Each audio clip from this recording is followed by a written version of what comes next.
Psalm 87 clearly states we were all born in Zion, and we all know that Haile Selassie was crowned king of Zion. Therefore, life started in Ethiopia in 5500 BCE. That's when their calendar began. And we're living in 2018 years of Common Era.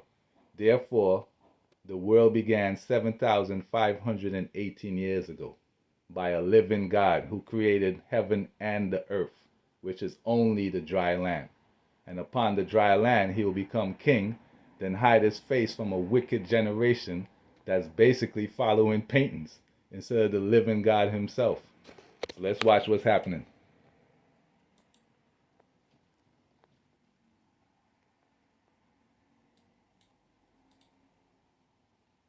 Why is your God telling you to ask people that follow something that's corrupted? That's like saying if you can't see, go ask the blind person.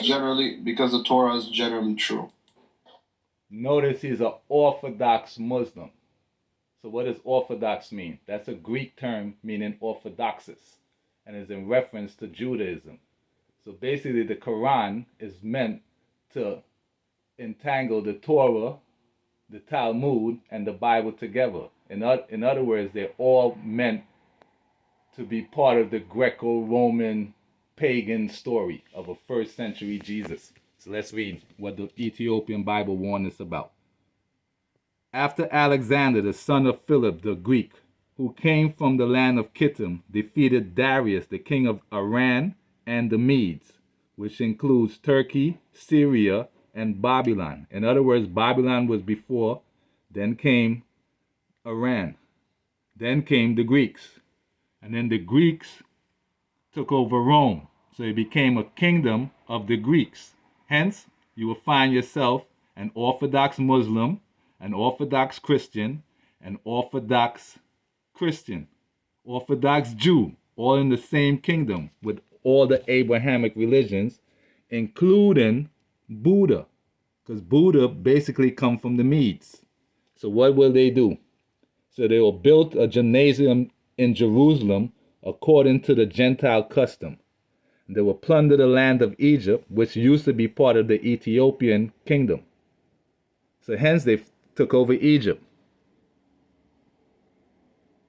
So Jerusalem, it became an ambush against the sanctuary and an evil adversary of Israel continually. Remember, Israel represents Ethiopia before 1948. And Jerusalem used to be part of Ethiopia. So people from Israel themselves would not follow the books of the law, which they found and they tore to pieces and burned with fire. Wherefore the book of the covenant was found in the possession of anyone, and if anyone was at error to the law, the decree of the king condemned him to death. In other words, they do not want you to follow the first commandment. So they forgot the law and changed all the ordinances. They profaned the Sabbath, feast, sanctuary.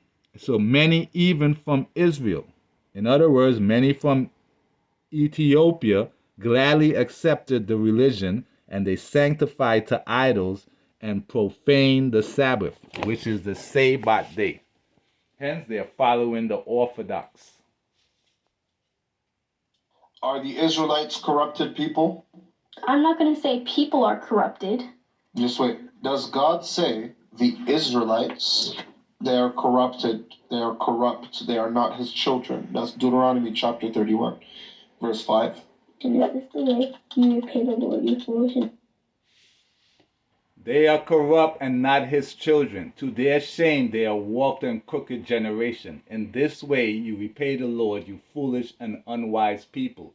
Is he not your father, your creator, who made you and formed you? In other words, the God of Israel, not paintings. So look what's happening in Ethiopia right now. Sad. It's so sad. So these people are Christians praying in Ethiopia.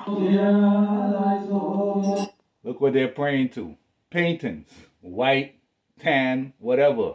They're praying literally to paintings instead of the living God. Hence, they're not following the first commandment, the second commandment, the third commandment, and the fourth commandment, which are all being broken by this Orthodox Greco-Roman Tewahedo church.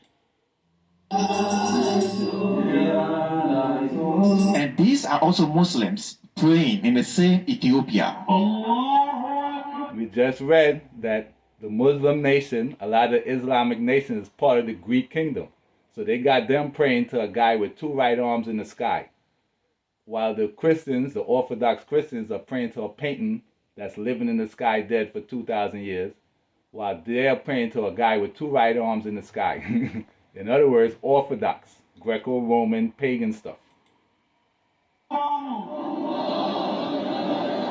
Now I know what you are thinking. So who is actually learning from who? And why do their praying process look very similar in nature? Now for those of you who don't know, for centuries now, Orthodox Christians in Ethiopia and also Muslims have very similar cultural and religious practices. For instance, Orthodox Christians will meet each other and greet salam. Muslims, on the other hand, will greet salam alaikum, one meaning peace and the other meaning peace unto you. They both have similar dietary restrictions, like avoidance of pork by any means necessary. The Orthodox Christians pray 7 times, while the Muslims pray 5 times in a day. They wash hands and face before praying. And what even makes it look very close is the way they pray. It involves standing, bowing, prostrating, and then sitting. There's gender separation. Why? Because they're following the same pagans, and the same pagans invented Paul. Who was Paul? He was invented in the 15th century and placed in the 1st century to change the law. In other words, because of Paul, a lot of people don't follow the commandments.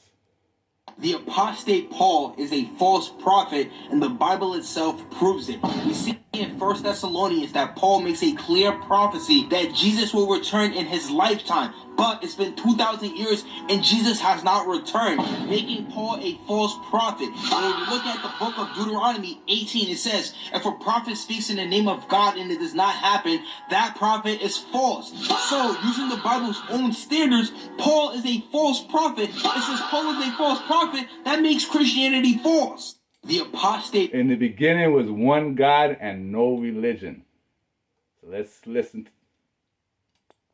Imperial Majesty, what advice would you give a person who is considering the claims of Christ, perhaps for the first time?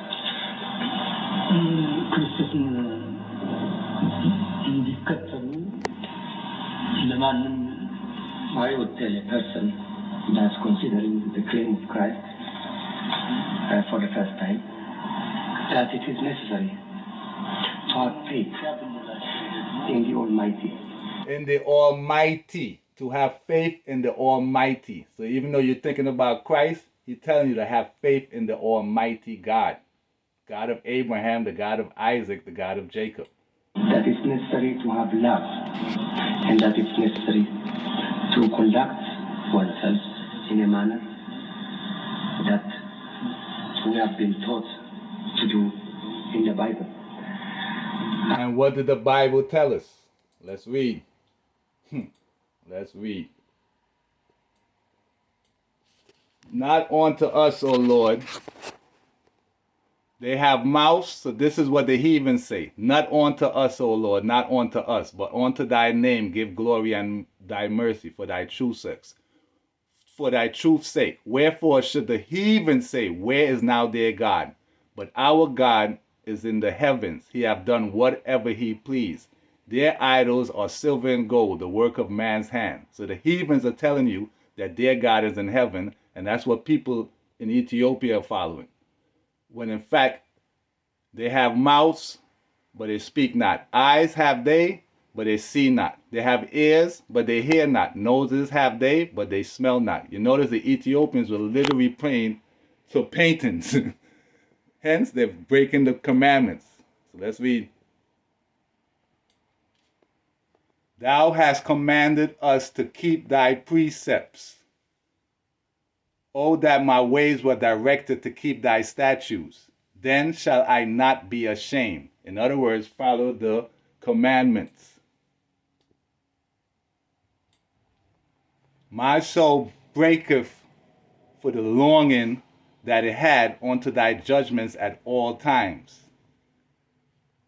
Thou hast rebuked the proud that are cursed, which do err from the commandments. In other words, they're not following the commandments and they're breaking it in that church. It's all about the commandments and them trying to have you stop following the God of Israel. So I hate vain things, but Thy law do I love. Thou art hiding place in my shield. I hope in thy word. In other words, continually follow the commandments. So depart from me, ye evildoers, for I will keep the commandments of my God. Uphold me according to thy word. So remember, Selassie said, follow the words of the Bible. And the Bible is clearly telling you a whole bunch of times the commandments. Therefore, I love the commandments above gold, yea, above fine gold. Therefore, I esteem all thy precepts concerning all things to be right, and I hate every false way. In other words, praying to paintings is like, what the hell? So look again. Draw nigh that follow after mischief. They are from thy law. Thou art near, O Lord, and all thy commandments are truth. Concerning thy testimonies I have known of old, and thou hast founded them forever. Forever. In other words, it's never supposed to stop. But that pagan church wants you to pray to paintings, which is breaking the commandments. So what does it say again? Consider my affliction and deliver me, for I do not forget thy law. In other words, don't ever let me forget the law and the commandments, which was said by God. Princes have persecuted me without a cause, but my heart stand in awe of thy word. Lord, I have hoped for thy salvation and done thy commandments. My soul hath kept thy testimonies. In other words, regardless whatever they do, I'm not going to break the commandments sent in by the Lord. More commandments. For all thy commandments are righteous. Let thy hand help me, for I have chosen thy precepts. In other words, the words of the God of Israel. So what have they done? But thou, God, art gracious, the root of immortality, for neither did the mischievous inventions of men deceive us, nor an image spotted with divers colors, the painter's fruitless labor, dead image that have no breath, for the lovers of evil things. In other words, follow God. So what did God say?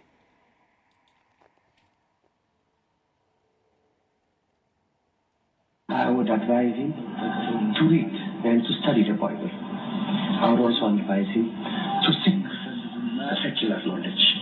For the more one knows, the more he realizes the need for a prime mover, the need for a creator who's good, and the need for salvation and also for peaceful life